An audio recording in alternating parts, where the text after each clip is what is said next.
Smoking is injurious to health. It causes cancer. ধূমপান স্বাস্থ্যের পক্ষে ক্ষতিকর। এর ফল ক্যান্সার। মদ্যপান স্বাস্থ্যের পক্ষে ক্ষতিকর। Consuming alcohol is injurious to health.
দিদি, এই দিদি, ওঠ না, দেখ তোর ওই ডেড বডির খবর এসছে বোধহয়।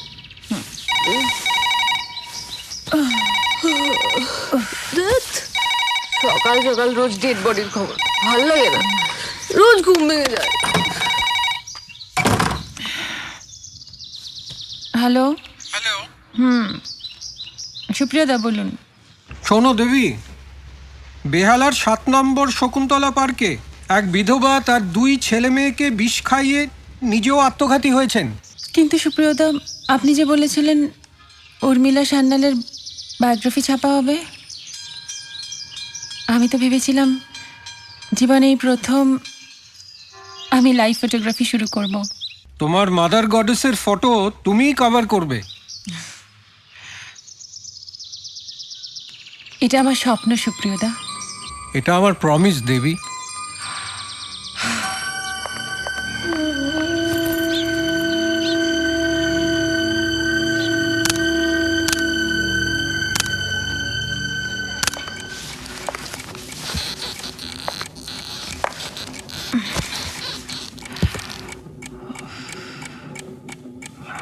সবার একটাই প্রশ্ন, পৃথিবীতে এত সুন্দর সুন্দর লাইভ সাবজেক্ট থাকতে আমি হঠাৎ ডেড বডির ছবি তোলাকে প্রফেশন হিসেবে নিলাম কেন? আমার বাবা। Two major category of plant kingdom is flowering plant and non-flowering plant. While the flowering plant bear fruits and flower, but the non-flowering plant does not. খুকু, আজ বাদে কাল থেকে তোর পরীক্ষা না? পড়তে বস, এক্ষুনি অলোক কাকু চলে আসবে। আসুক। বাবা,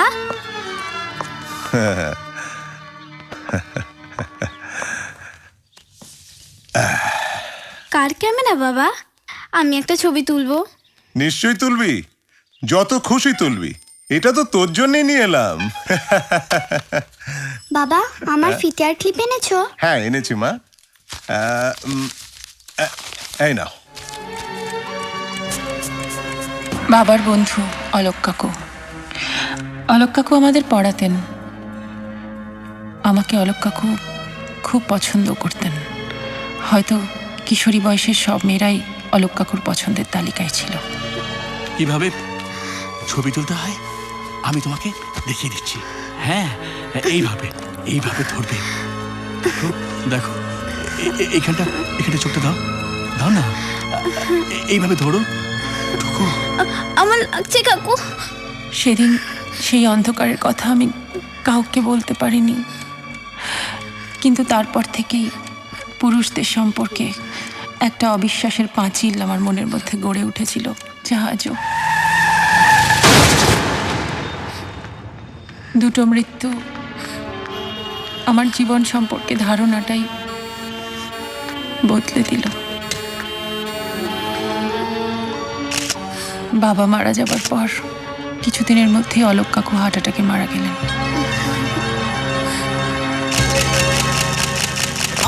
থাম বলছি। আরে, আবে, এ কে? তোর না আজকে রিজেন্ট গেস্ট হাউসে যাবার কথা ছিল? না আমি কোথাও যাব না, রাস্তা ছাড়। তোর স্বামী অ্যাডভান্স টাকা নিয়েছে, যাবি না মানে? এই চললাম না বলছি।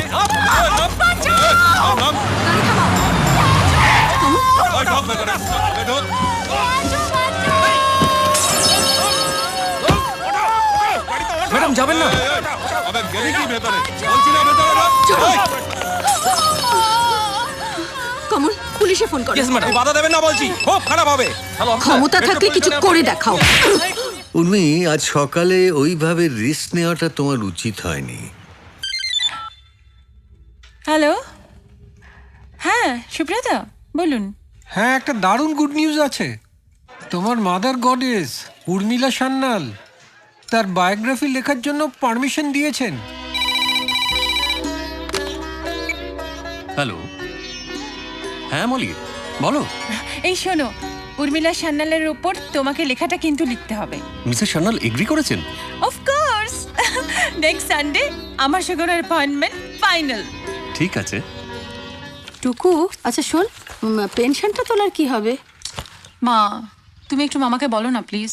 মামা তো রজতদার বাবার সঙ্গে উড়িষ্যায় গেছেন। জানো মা, রজতদার বাবা একটা কপার মাইন কিনছেন। হ্যাঁ রে, আর রজত তোদের বিয়ের কথা কিছু বলছে? মা, আমার আজকে উর্মিলা সান্যালের সঙ্গে ভীষণ ইম্পর্টেন্ট অ্যাপয়েন্টমেন্ট আছে, তাই দেরি হয়ে গেলে না এক্ষুনি যেতে হবে আমাকে। আজকে আর দিদিকে আটকিও না মা, দিদির আজ দেবী দর্শন হবে কি না। ঠিক আছে, তাহলে তাড়াতাড়ি খেয়ে নিবি, চল। মা মামা, এক মিনিট একটা গেট বাকি আছে, দাঁড়াও। ওমা, এরকম করে? হ্যাঁ হ্যাঁ হবে। হ্যাঁ, এইভাবে প্র্যাকটিস করতো নে তোর। দাঁড়াও, আমি আসছি, মার পাশে দাঁড়াবো। এক মিনিট। আয় চলে আয়। যা দিদি, তুই আমাদের মধ্যে নেই, এটা আমার একার মা। ভালো মা। Good morning. Good morning. তুমি তো মালিনী, যে মানুষের লাশের মধ্যে জীবনের ছন্দ খোঁজো। আমার ভালো লাগে। আচ্ছা ম্যাডাম, আসলে আমাকে এখন টাইম দিয়েছিলেন। তো দাঁড়িয়ে কেন, বসো। না মানে যদি একটু জানতে পারতাম উনি কোথায় গেছেন তাহলে। উনি হালতুতে সুভাষ সঙ্গের ওখানে কি একটা আনন্যাচারাল ডেথ হয়েছে, কি একটা সুইসাইড নাকি। ও, সবকিছু শেষ হয়ে যাবার পর এখন শোক করে লাভ কি?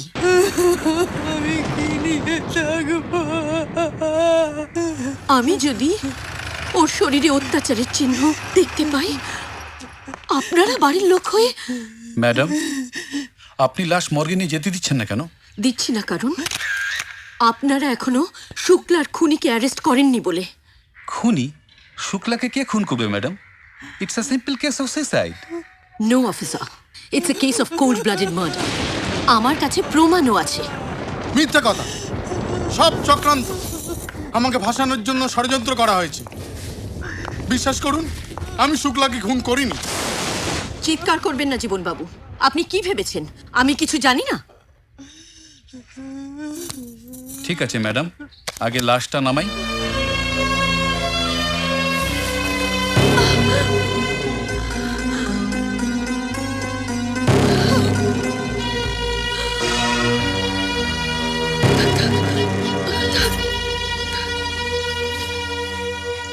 যতবার মা হবার চেষ্টা করেছে ততবার বাচ্চা নষ্ট করে দিয়েছে। আপনার আশ্রয় থাকলে আমি অন্তত মা হতে পারবো। তুমি কিছুতেই অ্যাবর্শন করাবে না। সোজা লোকাল থানায় গিয়ে একটা ডায়েরি করে দাও। ওরা ডায়েরি নেবে না মা। কেন ডায়েরি নেবে না? কারণ থানার ওসি প্রায়ই ওই ক্লাবে আসেন। এছাড়া ডক্টর সার্টিফিকেট, অত্যাচারের চিহ্নের ফটোকপি সব আছে। সামন্তবাবু, জীবনবাবুকে অ্যারেস্ট করুন।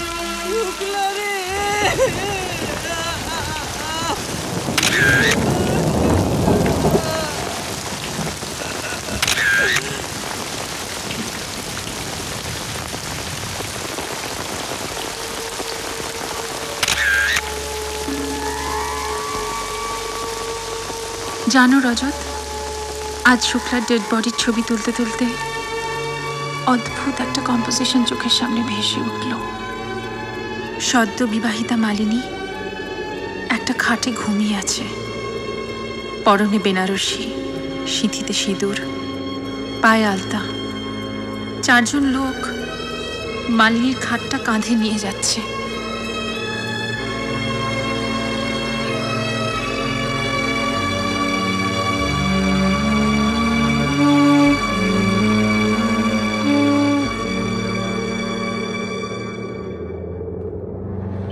আকাশের দিকে চেয়ে থাকতে থাকতে আমি দুলছি, আর সেইভাবে আমার ডেড বডিটা খাট সমেত দূরে কোথাও মিশে গেল। তুমি পাগল নাকি? বেঁচে থাকতে নিজের ডেড বডি কম্পোজিশন খুঁজে বেড়াচ্ছ? হ্যাঁ, আচ্ছা, কোনো মানুষ আগে থেকে ভাবতে পারে মরার সময় তার মুখের চেহারাটা কিরকম হবে? তুমি পারো? মরেছে এ আমি কার পাল্লায় পড়েছি? শোনো ম্যাডাম, আজকাল পরিশ্রমের ভয়ে কাঁধে করে মরার খাট নিয়ে যাওয়া বন্ধ। কেন? আমার জন্য তুমি 3 জন লোক আনতে পারবে না? 3 জনে মরা পাওয়া যায় নাকি? কেন? আরেকজন তুমি। তোমাকে এখনো ফুলসজ্জার খাটেই তুলতে পারলাম না, আর মরার খাটে তোলার জন্য প্রমিস করতে হবে?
আর কতদিন এইভাবে মিথ্যের পেছনে দৌড়বে উর্মি?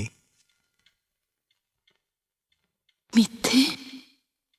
তুমি খুব ভালো করেই জানো তোমার যে বোন, কুমারী বোন, তার সন্তানকে নিয়ে 25 বছর আগে হারিয়ে গিয়েছিল, তাকে আর খুঁজে পাওয়া যাবে না। অনেক দিন, অনেকভাবে তুমি চেষ্টা করেছো, পাওনি।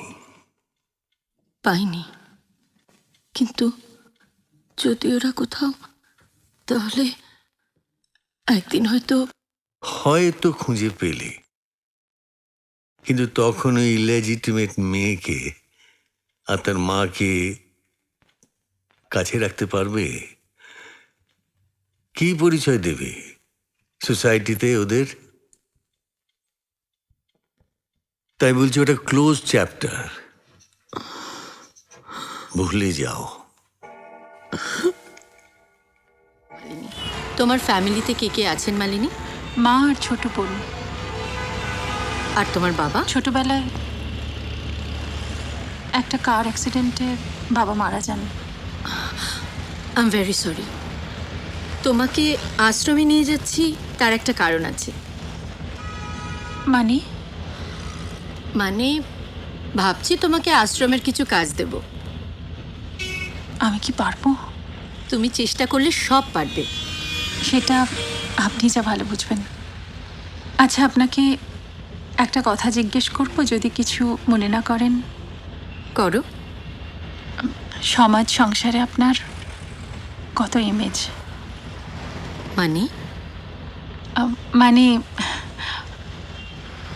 মানে আপনি কারো স্ত্রী, কারোর মা, অনাথ আশ্রমের মেয়েদের আপনি মাদার গডেস, সোসাইটিতে সেলিব্রিটি।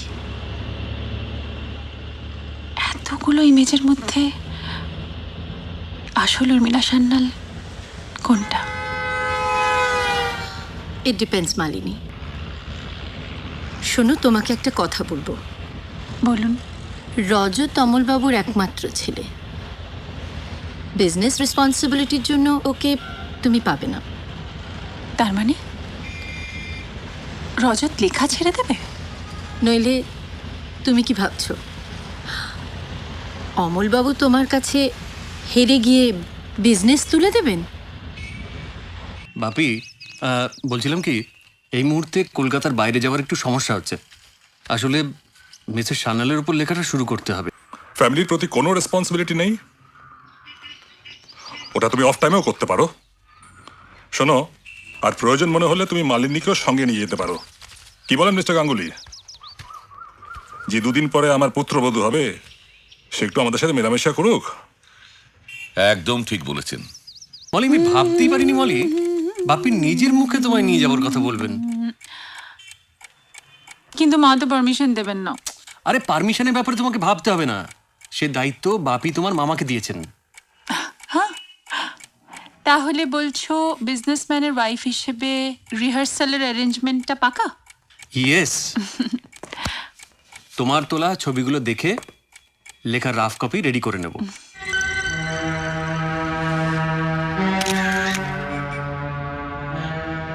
মাঝে মাঝে আপনি কি খোঁজেন বলেন তো? পরশ পাথর? পরশ পাথর পেয়ে আমি কি করব? ওই পরশ পাথর ছুঁয়ে আপনি সমস্ত অসহায় মেয়েদের দুঃখ কষ্ট দূর করে দেবেন, তারপর ওটা আমায় দিয়ে দেবেন।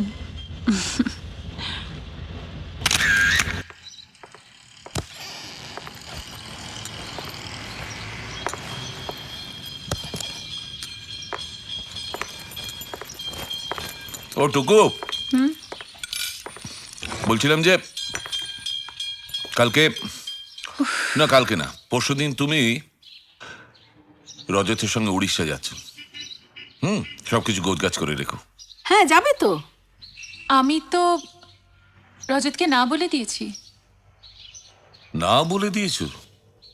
কিন্তু তুমি কি জানো রজতের বাবা আমাকে বারে বারে রিকোয়েস্ট করছেন তোমাকে পাঠানোর জন্যে। কিন্তু মা, ওনারা তো একটা বিজনেস ট্যুরে যাচ্ছেন, সেখানে আমি কি হিসেবে? কেন, রজতের ভাবি বউ হিসেবে, ওদের বাড়ির বউ হিসেবে যাবি? মানে এটার মানে হচ্ছে রজতের বাবা তোকে মেনে নিয়েছেন টুকু? হ্যাঁ, তাছাড়া এই বাড়ির বড় হিসেবে তোমারও তো একটা কর্তব্য রয়েছে। তুমি তো জানোই যে এই বিয়েটার ওপর আমাদের কত কিছু নির্ভর করে। আমি চাই না তুমি এমন কিছু করো যাতে ওরা অফেন্ডেড হয়। Yes madam. কমল, মালিনী এখনো ফিরল না তো? একটু খোঁজ নাও, ওকে খুব দরকার। Okay madam.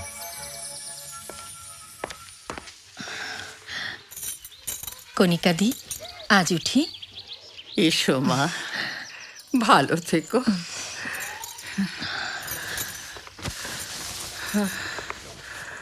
রজত, মালিনীর বিলগুলো কি পেমেন্ট হয়ে গেছে?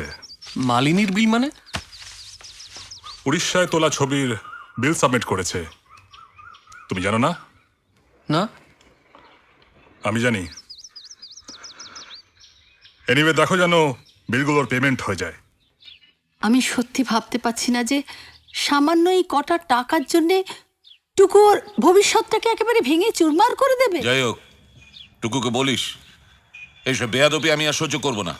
মলি, তুমি মাঝে মাঝে আমাকে এমন অকওয়ার্ড সিচুয়েশনে ফেলো কেন? আরে টাকার দরকার ছিল, আমাকে বললেই পারতে। রজত, আমি ছবি তুললেই টাকা নিই, এটা আমার প্রফেশন। এমনকি অনাথ আশ্রমে ছবি তুললেও আমাকে টাকা নিতে হয়, কারণ মাসের শেষে আমার একটা কমিটমেন্ট আছে, সংসারের প্রতি আমার একটা রেসপন্সিবিলিটি আছে, দায় আছে। কিন্তু তোমার মামা যে বললেন বাবা মারা যাবার পর থেকে উনিই সব কিছু সামলাচ্ছেন। তুমি কি বলছো আমি ঠিক বুঝতে পারছি না। তবে তুমি কি চাও? তুমি মাসের শেষে আমাকে মাসোহারা দেবে, সেটাই কি তুমি চাও? তাতে ক্ষতি কি? না, ক্ষতি কিছুই ছিল না, যদি সেটা তোমার নিজস্ব ইনকাম হতো। প্লিজ, আমি সব বললাম বলে আবার রাগ করো না। এই শোনো, উর্মিলা স্যানেলকে কন্ট্যাক্ট করেছো তো? করবো কি করে? তুমি একের পর এক যেভাবে ঝামেলা পাকাচ্ছ। এই জানো, সুপ্রিয়দা আজকে উর্মিলা স্যান্যাল সম্পর্কে দারুণ ইন্টারেস্টিং কতগুলো ইনফরমেশন দিয়েছে। কি ইনফরমেশন দিয়েছেন?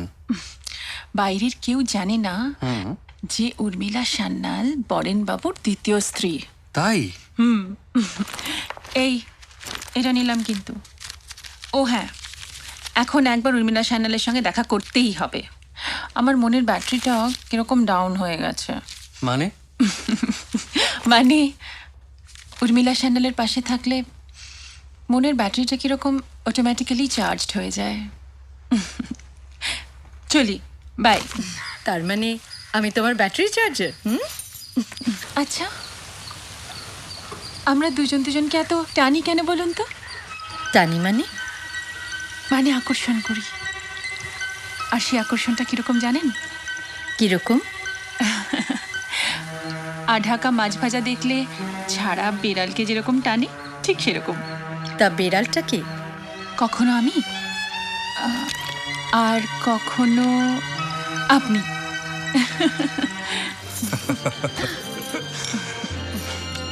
আচ্ছা, রজতকে দেখছি না তো কোথাও। আছে কোথাও আশেপাশে বন্ধু বান্ধবদের সঙ্গে। মূল্যবোধটা এখনো বেঁচে আছে, আমাদের ছোটবেলায় যেরকম। আরে বড়বেলায় এসে ছোটবেলার কথা শুনতে ভালো লাগে না। চলুন অমলবাবু। আসুন। বলছি যে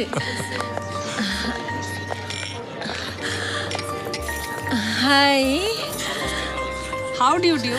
fine, thank you. Autograph please ma'am. ছেলেবেলাটা হলো সকালবেলার মতো, যত সন্ধে ঘনিয়ে আসে, অন্ধকার ঘন হয়, তখন মনে পড়ে যায় সেই ভোরবেলাকার কথা। সেই ভোরবেলায় শিশির ভেজা ঘাসের কথা। Silly.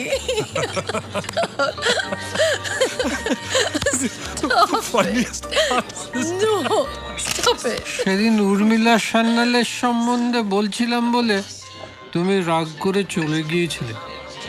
আজ সচক্ষে দেখছো তো মক্কি রানীর মতন কিরম ঘুরে ঘুরে মধু খাচ্ছে তোমার মাদার গডেস।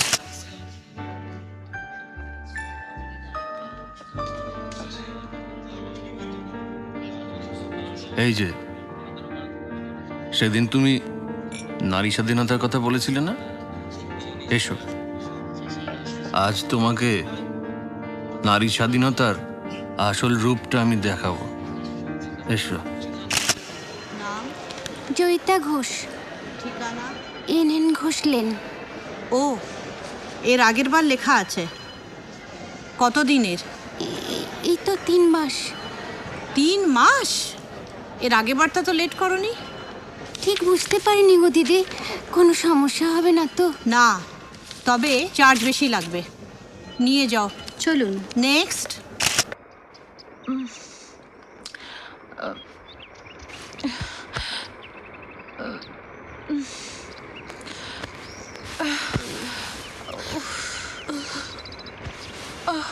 দিদি, কি হয়েছে দিদি? এরকম করছিস কেন দিদি? দিদি, দিদি, এই দিদি, দিদি এরকম করছিস কেন? দরজা খোল। মা, মা, মা তাড়াতাড়ি এসো, দিদি কিরকম করছে। মা তাড়াতাড়ি এসো, দিদি কিরকম করছে দেখো না। তুমিও ঘরে যাও। তুমিও ঘরে যাও। টুকু, টুকু,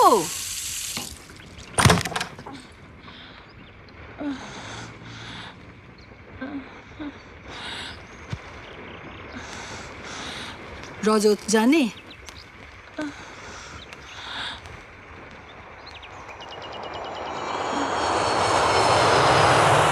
আসলে বিয়ের আগে যে এরকম একটা ঝামেলায় জড়িয়ে পড়ব ভাবতেই পারিনি।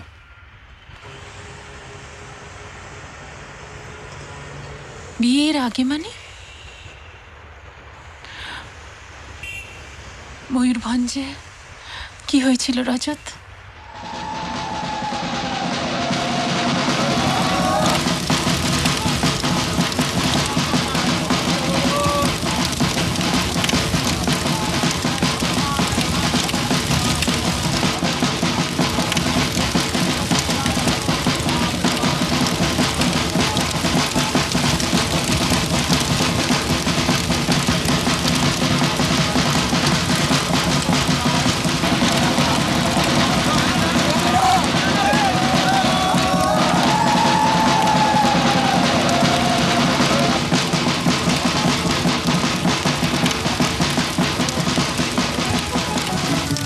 সেদিনের কোনো কিছুই আমি অস্বীকার করছি না।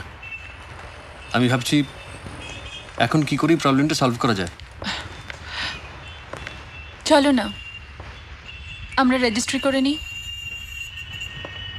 তুমি তো আমার ফ্যামিলির সঙ্গে কয়েকটা দিন কাটালে, তোমার কি মনে হয় ওরা ওদের একমাত্র ছেলের রেজিস্ট্রি ম্যারেজ মেনে নেবেন?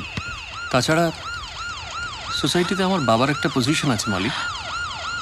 তাহলে বাবাকে বলো না আমাদের বিয়েটা তাড়াতাড়ি দিয়ে দিতে। সেটা অবশ্য বলতে পারি, তবে আমাদের পরিবারের একমাত্র ছেলের বিয়ে, সব কিছু অ্যারেঞ্জ করতে অ্যাটলিস্ট 3-4 মাস তো সময় লেগে যাবে। বেশ, তো তাই হবে। কি হবে? 4 মাস পরেই আমাদের বিয়ে হবে। এইভাবে? তুমি সত্যি পাগল হয়ে গেছো মলি। 4 মাস পর তোমার অবস্থা আরো বেশি সিরিয়াস হয়ে যাবে। তার চেয়ে তুমি যদি একটা কাজ করো। বলো বলো কি করতে হবে? আমি ভাবছিলাম তুমি যদি এটাকে অ্যাক্সিডেন্ট ভেবে, মানে অ্যাক্সিডেন্ট? হ্যাঁ, এটা তো অ্যাক্সিডেন্ট। দেখো মালি, আমরা তো প্ল্যান করে কেউ ঘটনাটা ঘটাইনি। তুমি যদি একটু প্র্যাকটিক্যাল ওয়েতে ভাবো,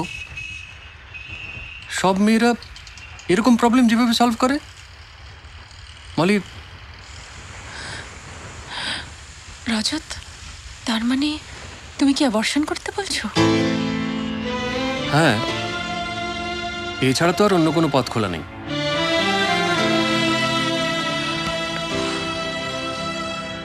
তুমি সত্যি কত বদলে গেছো রজত। কলেজ জীবনের রজত আর নেই, কত প্রোগ্রেসিভ।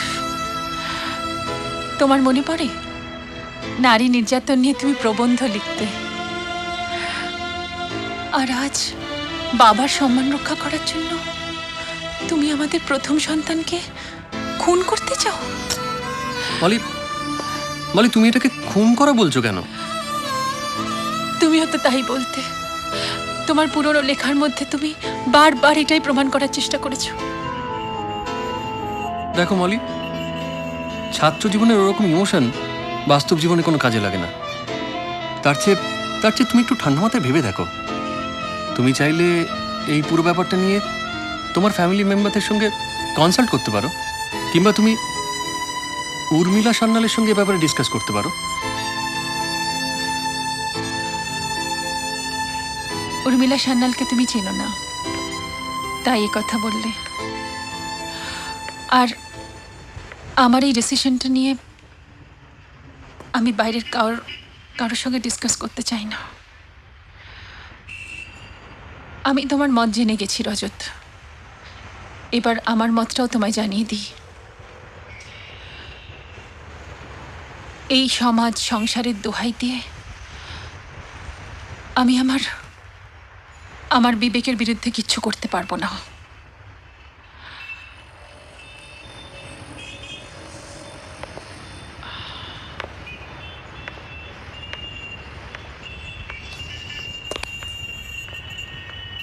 রজতের বাবা সব জেনে গেছেন?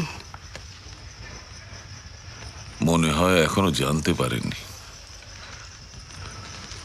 রজতের কথা মতো বর্ষণ করে যদি পাপটাকে বিদায় না করে তাহলে তো যে কোনো মুহূর্তে জেনে যাবেন। বাড়ির ফোনটা খারাপ, স্টুডিওর ফোনটা রিং হয়ে যাচ্ছে, কেউ তুলছে না। মেয়েটা গেল কোথায়? ম্যাডাম, মনে হচ্ছে মালিনী কলকাতায় নেই। ইম্পসিবল। সব কিছুর একটা সীমা আছে। এরপর সব কিছু জেনে বাপি যদি রেগে যায়, আপনি তো বাপিকে চেনেন মামাবাবু, আমি কিন্তু হেল্পলেস। তখন কিন্তু আমার কিছুই করার থাকবে না। তুমি আর কি বা করবে? যা করার তো আমাকেই করতে হবে। তুমি আমাকে কটা দিন সময় দাও রজত, ওকে আমি এমন শাস্তি দেব যে তোমার কাছে সারেন্ডার করতে ও বাধ্য হবে। মা, কেন তোমরা দিদিকে এভাবে শাস্তি দিচ্ছ মা? কেন?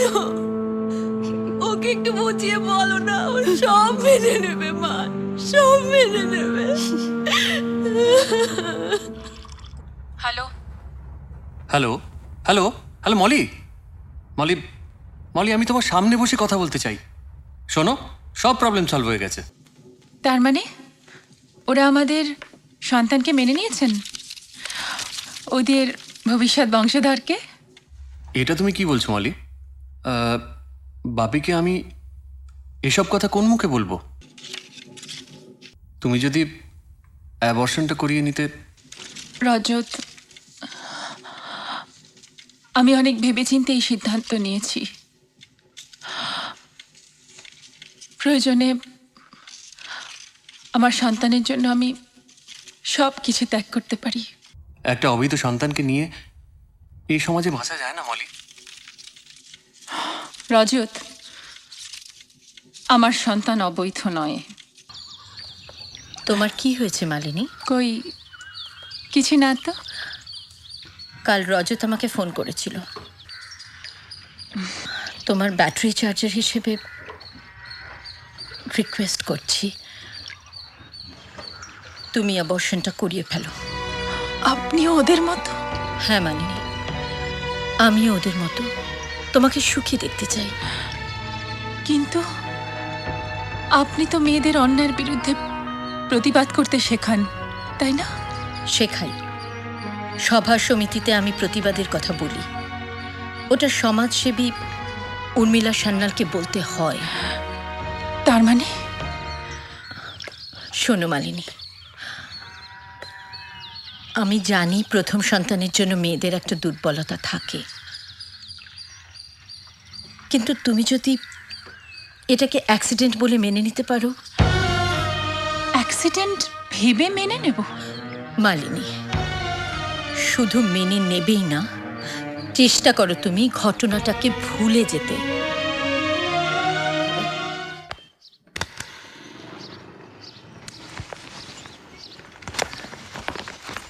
দাঁড়াও, তোমার এত যে তুমি আমাদের কোনো কথা কানে তুললে না। তোমার মতো মেয়ে যে কি করে ভাঙতে হয় সেটা আমি ভালো করে জানি, দেখিয়ে দিচ্ছি। দাদা দাদা, আমি একটু বুঝিয়ে বলি। টুকু মা, তোর দুটি পায়ে পড়ি মা, তুই সব মেনে নে মা, মেনে নে। মা, তুমিও আমাকে বোঝার চেষ্টা করছো না? দিদি, দিদি শোন না, দেখ বিয়ের পর শ্বশুর বাড়ির কথা তো মেয়েদের মেনে চলতে হয়, তাই না বল? আয় আয় দিদি। দাঁড়াও, শেষ বোঝাপড়াটা আমার সঙ্গে বুঝতে হবে। চলো চলো, তুমি চলো চলো চলো। দাদা তুমি। ম্যাডাম, আশ্রম থেকে কণিকাদি ফোন করেছেন, আপনার সঙ্গে বিশেষ দরকারে কথা বলতে চান। আপনি কি বলছেন? মানে ঠিকঠাক খোঁজ খবর নিয়েছেন তো? আমি এক্ষুনি আসছি।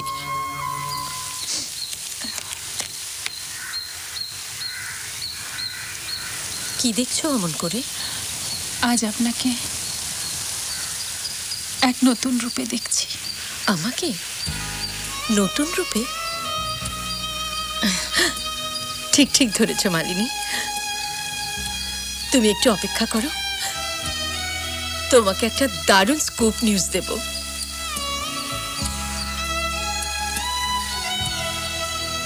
আজ আমিও একটা স্কুপ নিউজ পেয়েছি। স্কুপ নিউজ পেয়েছো মানে? কি হয়েছে মালিনী? মামা ছেড়ে দাও দিদিকে, ছেড়ে দাও দিদিকে, ছেড়ে দাও দিদিকে মামা।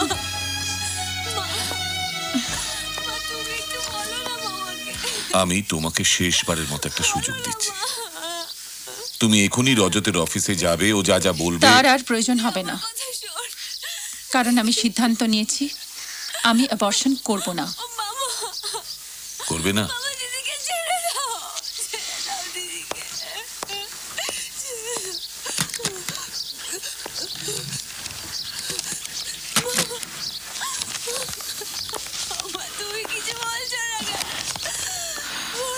এটা আমি করতে চাইনি, কিন্তু তুমি আমাকে বাধ্য করলে টুকু।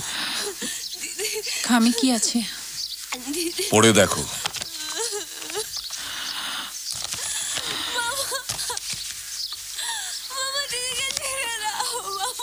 তোমার সঙ্গে আমাদের রক্তের কোনো সম্পর্ক নেই। তুমি এ বাড়ির কেউ নও। কেউ নও মানে?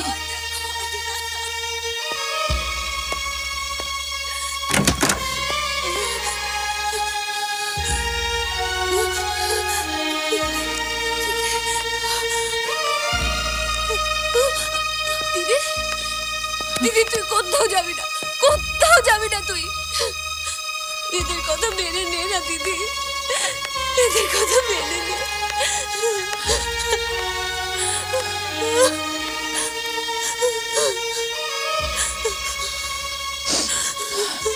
মা, মামা যেটা বললো সেটা কি সত্যি?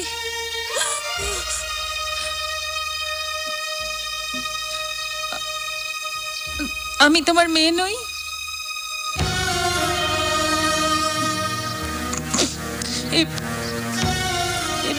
বাড়ির আমি কেউ নই?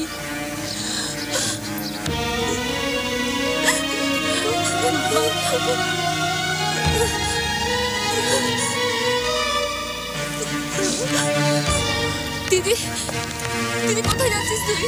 খুকু আসি রে। কোথাও যাবে না মা, মা দিদি চলে যাচ্ছে, ও সত্যি সত্যি চলে যাচ্ছে, ওকে আটকাও। দিদি তুই যাবি না, দিদি চলে আয়। দিদি মা, ওকে অবস্থা দাঁড়িয়ে দিও না মা, ওকে দাঁড়িয়ে দিও না, দাঁড়িয়ে দিও না মা। টুকু, টুকু, টুকু। তুমি ভেঙে পড়ো না মালিনী। তোমার মামা ব্যবসার কথা ভেবে মিথ্যে বলেছেন। আমি তোমার সঙ্গে আছি। আজ আমি সেই পরশ পাথর খুঁজে পেয়েছি। তুমি একটু ওয়েট করো, আসছি।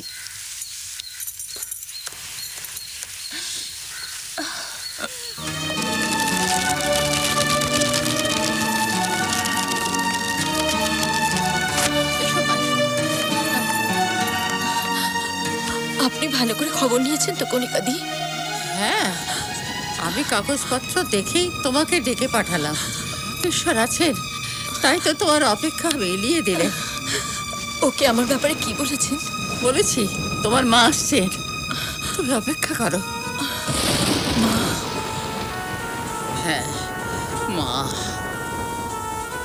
তোমার বোন বোধহয় বেঁচে নেই, তাই মাসির বদলে মায়ের দায়িত্বটা তোমাকেই দিলাম।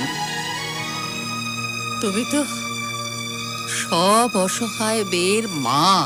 ভালোই হলো কণিকাদি, আপনার দয়ায় আজ মেয়েটা নতুন মা খুঁজে পেল। সে কোথায়? তুমি শ্যামলের সঙ্গে যাও, ও মেয়েটিকে, আর তুমি তো ওকে চেনো, ও তোমার মালিনী।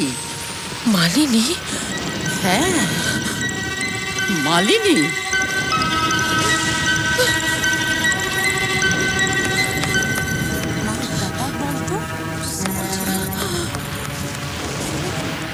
ম্যাডাম, এই চিঠিটা আপনাকে দিয়ে মালিনী চলে গেছে। শ্রদ্ধা উর্মিলা দেবী, এখানকার অধ্যক্ষা কণিকা দেবী বলেছিলেন আমার মা আসছেন আমাকে নিতে, কিন্তু তার জন্য অপেক্ষা না করেই আমি চলে যাচ্ছি। যদি তার সঙ্গে আপনার দেখা হয়, তাকে বলবেন এতগুলো মানুষের সামনে ওকে লজ্জার হাত থেকে বাঁচাবার জন্য আমি চলে যাচ্ছি। আর কেউ না জানুক, আপনি তো জানলেন আমার মা আমার কাছে হেরে গেছেন।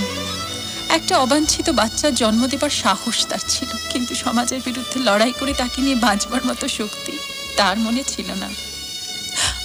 কিন্তু আমার দুটোই আছে, তাই সমাজে আমার সন্তানকে নিজের পরিচয় দিয়ে মাথা উঁচু করে বাঁচব। আপনার জন্য সত্যি আমার দুঃখ হচ্ছে উর্মিলা দেবী। মনের মধ্যে এত দামি ইরেজার থাকা সত্ত্বেও সমস্ত অ্যাক্সিডেন্টগুলো এখনো মুছে ফেলতে পারেননি বলে।